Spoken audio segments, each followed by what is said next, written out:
साथियों नमस्कार, एक बार फिर आपके बीच doctor Jitendra Kumar, pharmacist, training master. साथियों, बहुत से विद्यार्थी हमारे YouTube चैनल के माध्यम से क्वेश्चन करते हैं और मैं उसका आंसर देता हूं। अगर आपका भी कोई क्वेश्चन या क्वेरी है तो आप हमसे पूछ सकते हैं।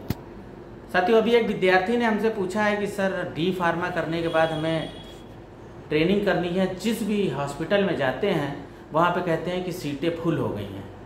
तो सर हम ये जानना चाहते हैं कि कितनी सीटें हैं और कैसे जानें। तो उसके बारे में हम वीडियो बनाएंगे। हॉस्पिटल में सीट कितनी है कैसे जानें, मैंने how many seat for training student D pharma and B pharma in hospital, तो उसके बारे में कैसे जानें। तो साथियों, सबसे पहले मैं ये बताऊंगा, माई सेल्फ जितेंद्र कुमार, मैं एक सरकारी फार्मासिस्ट हूँ और जो भी विद्यार्थी डी फार्मा और बी फार्मा कंप्लीट करके हॉस्पिटल के अंदर ट्रेनिंग करने आता है, मैं उनका ट्रेनिंग मास्टर हूँ।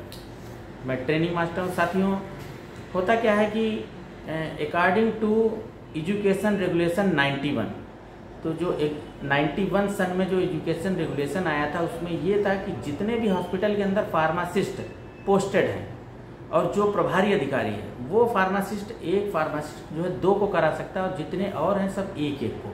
सपोज दैट हमारे यहाँ 14 फार्मासिस्ट हैं, 14 फार्मासिस्ट हैं, जिसमें 3 चीफ है, एक फार्मेसी अधिकारी है, प्रभारी अधिकारी है, तो 4 चीफ मान लीजिए और 10 फार्मासिस्ट हैं।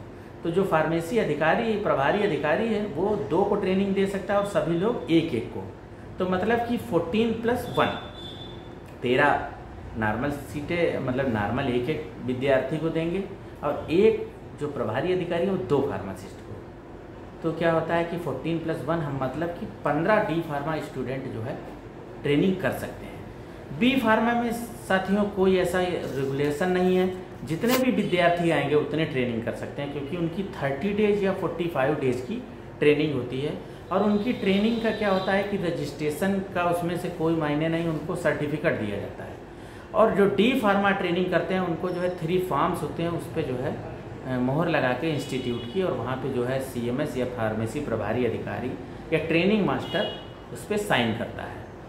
तो साथियों, ये तो रूल रेगुलेशन एजुकेशन 1991 के हिसाब से था, लेकिन अभी साथियों क्या है कि नया रूल आ गया है अक्टूबर 2020 में, मतलब अक्टूबर 2020 जो नया रूल आया है। अभी ये जो है पारित नहीं हुआ है। अगर ये पारित हो जाता है, मतलब ये लागू नहीं हुआ, अगर लागू होता है तो बहुत अच्छा हो जाएगा।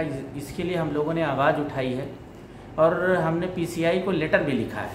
DG हेल्थ के यहाँ भी जो है इसका लेटर गया है हमारी संस्था के माध्यम से, डिप्लोमा फार्मासिस्ट एसोसिएशन के माध्यम से, जो है हमारे जो मतलब सीनियर हैं या अन्य पदाधिकारी हैं, उन्होंने इस पर टिप्पणी भी की है।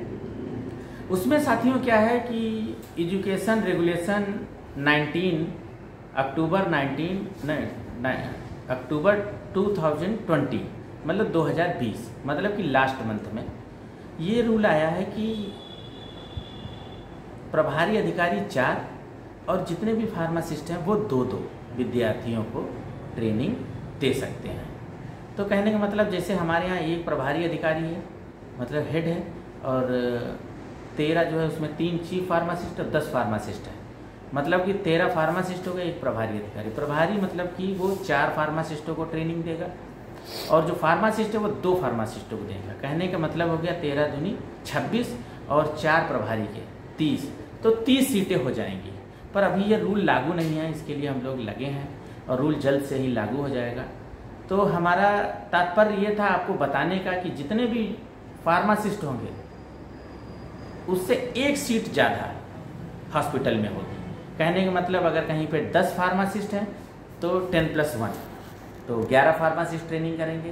कहीं पे अगर 25 फार्मासिस्ट हैं, बड़ा अस्पताल है, तो वहाँ पे 25 + 1 26 फार्मासिस्ट ट्रेनिंग करेंगे। सपोज दैट हमारे यहाँ 14 फार्मासिस्ट हैं, तो हमारे यहाँ 14 + 1 15 फार्मासिस्ट ट्रेनिंग करेंगे। बट अभी ये जो है रेगुलेशन एजुकेशन रेगुलेशन 91 के हिसाब से है। अगर अक्टूबर 2020 रेगुलेशन लागू होता है तो उसमें जो है क्या कहते हैं, पर फार्मासिस्ट 2 और प्रभारी अधिकारी के 4 विद्यार्थी ट्रेनिंग कर सकते हैं। तो जितनी भी मतलब क्वांटिटी फार्मासिस्ट की होगी, मान के चलो डबल हो जाएगी, उससे ज़्यादा ही हो जाएगी। प्रभारी अधिकारी मिला के। तो साथियों इसी के साथ विराम देंगे। ये हमारे विद्यार्थी ने क्वेश्चन किया था, उसके बारे में हमने डिस्कस किया है। अगर आपका भी कोई क्वेश्चन है तो आप हमें कमेंट करके पूछ सकते हैं, हम उस पर वीडियो बना के आप तक ज़रूर पहुँचाएँगे। और इसी के साथ विराम देंगे साथियों, नमस्कार।